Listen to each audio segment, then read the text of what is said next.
Hi, my name is Kayla Varney. I'm in Nancy's noon o'clock 440 class, and this is my mid-quarter reflection on my internship. So, as you are well aware, my internship is with my work at the library, so it's not directly human service professional field, but I do think that my job still caters to the needs of others, and I still see it impacting my professional development as a human services major. And I'm also going to be talking about my personal life and the the many things I've had to juggle throughout this quarter, and how it's impacted me as a human services professional and how I am growing currently. So, I'm interning at Western Libraries at the information desk, but even though I've been working there for 3 years, it's my fourth year, and for my internship, they've given me more responsibilities, so I'm not just doing the same thing I've been doing for 3 years. And I love my job, but I'm glad I'm learning more about the library and how to help give out resources to even the students that I work with, my coworkers.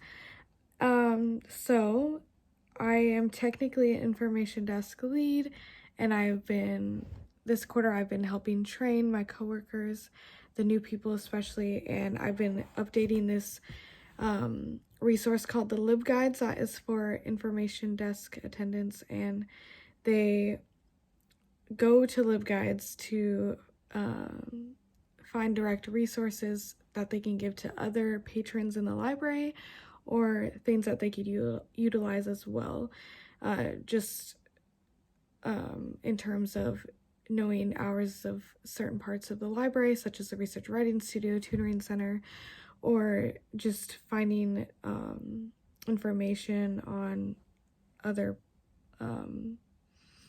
policies and stuff that are needed for employees as well. And I keep these updated throughout the quarter, and just do overall updates so people are aware of like who's trespassing on the library and stuff like that, to make sure that people are safe and aware of their surroundings. Yeah, so I want to talk about the ethical standards of human services professional. I will provide references along with this video when I turn this in.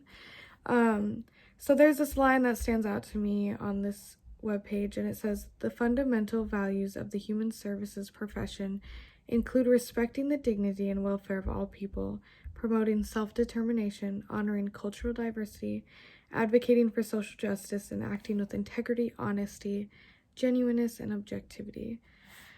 See, me personally, I know, and I feel confident in this, not like in a bragging way, but I know I embody a lot of this in my personal life and professional life, even at the library.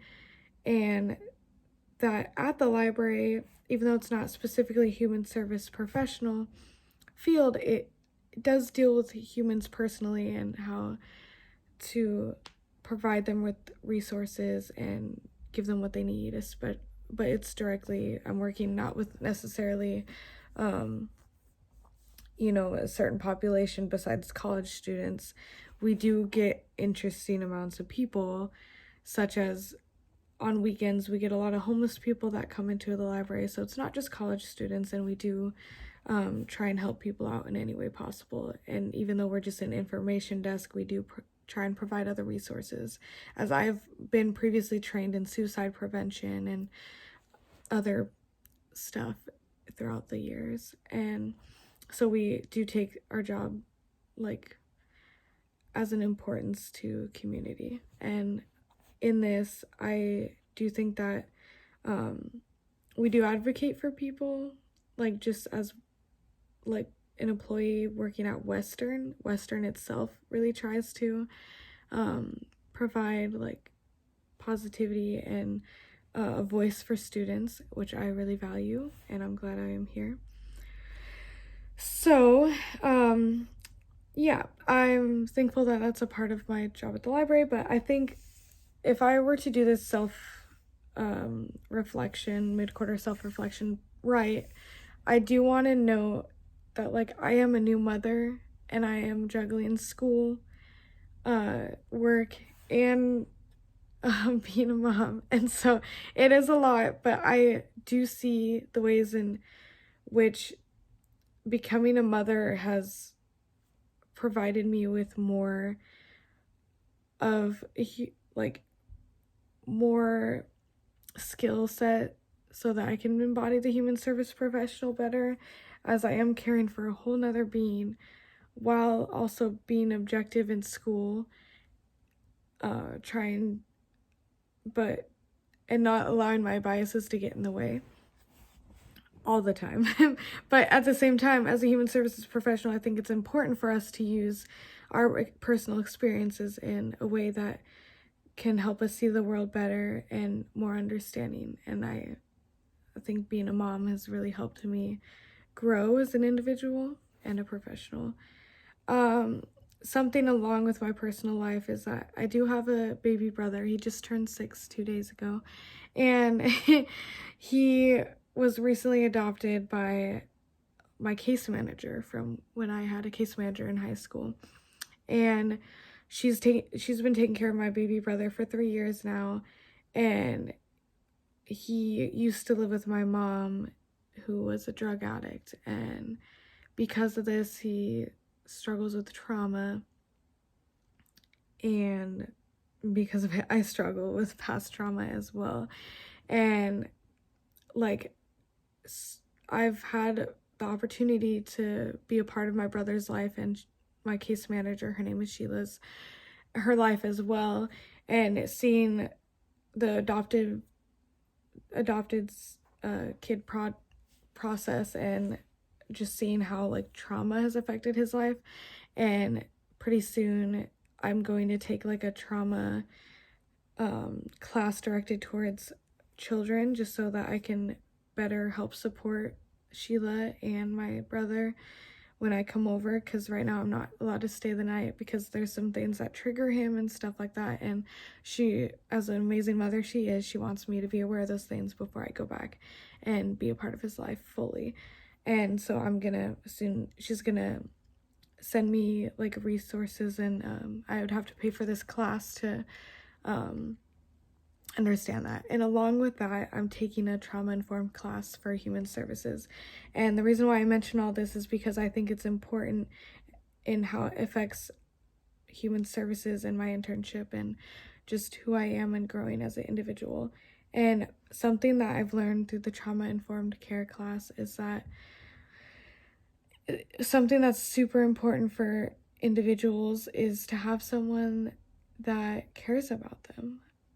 In this book called The Body Keeps the Score, which is Brain, Mind, and Body in the Healing of Trauma, the book we've been reading for that class by van der Kolk, he describes over and over again how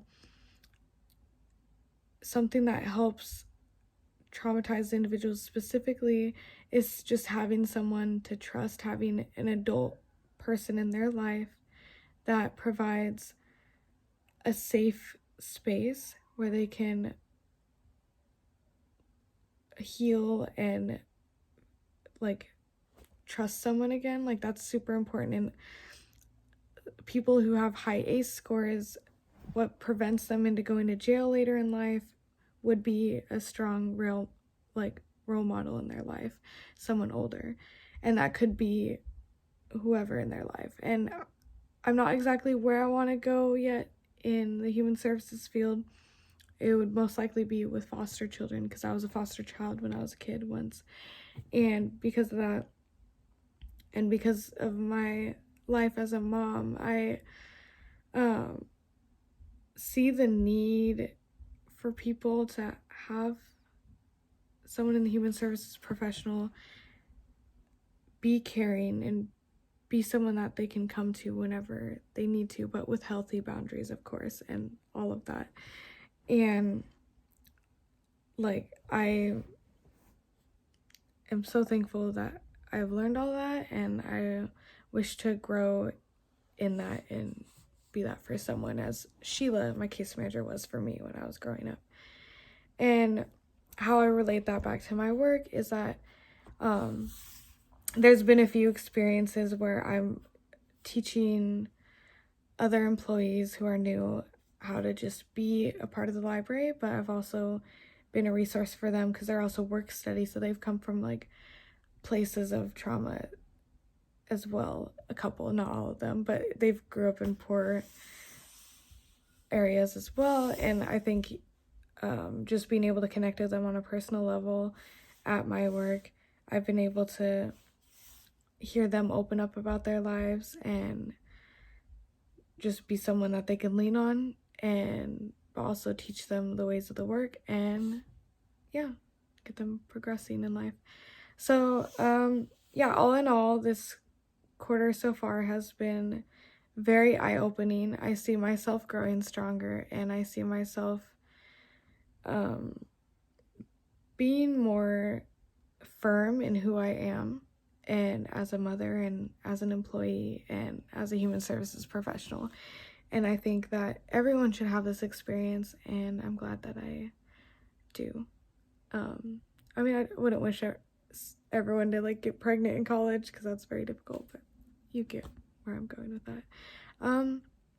Yeah, so that is all.